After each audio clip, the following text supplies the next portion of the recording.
Hello again, this is Carl Weston with JCM Technology Solutions with another episode of our how-to video series. Today's episode covers adjusting the hold time on your Grandstream IP PBX. So, have you ever been on hold, and I'm talking about hold, not parking, but been on hold and you have a call there and all of a sudden it drops maybe a minute and a half later or 5 minutes later and you're just wondering what happened to that call, why did it disconnect? Well, it's probably because your hold timeout was set too low. So earlier versions of the Grandstream IP PBX firmware had the default setting, I think, at a minute and a half. Maybe it was 2 minutes, somewhere around there. But it's awful short for a hold time.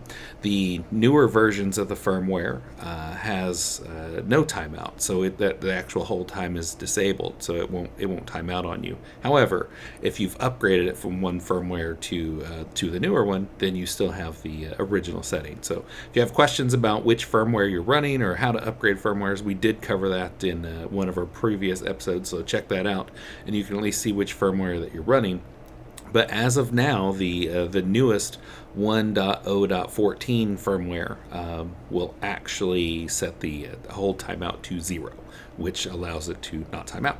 All right, so in order to do this, let's go ahead and get started. Get logged into your PBX, and we're going to adjust that so we don't either drop a call or make it go a little bit longer before we do drop those calls. So log in the PBX, you will see this screen.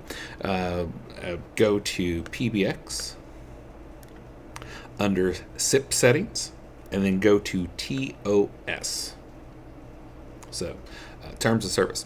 So you can see there's quite a few settings in here, lots of good stuff, and you can see this one is actually set to the defaults. So by default, in this firmware, it was 90. So 90 seconds is the RTP timeout. That's the basically audio going over.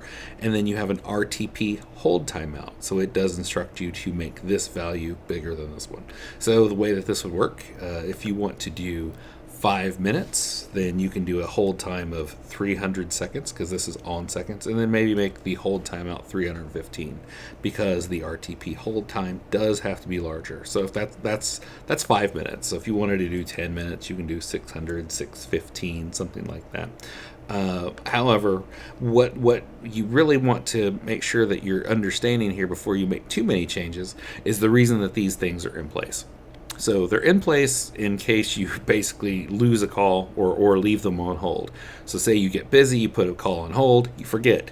Well, you don't want the call to be on hold for, I don't know, 2 or 3 hours. I don't think anyone would really hold that long, but it doesn't. It wants to go ahead and disconnect that because the system assumes you've forgotten about that person. So that's why you have the hold timeout. If you did want to totally disable the hold timeout, you can set it to 0. Don't really recommend it. I recommend putting some kind of value on there just so you're not leaving people on hold. So we like to do 10 minutes and then 10 minutes and 15 seconds for the hold timeout. So if you adjust this value here, the RTP timeout, make that a number, 5 minutes, 10 minutes, 2 minutes, 20 minutes, whatever, 10 seconds. Just make the RTP hold timeout a little bit longer. Click Save. Apply changes to reload. And once it completes, there you have it.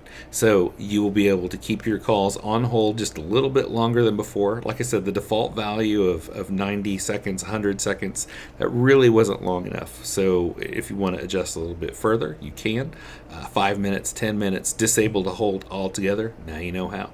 All right, stay tuned for a next episode coming up, and thank you for watching.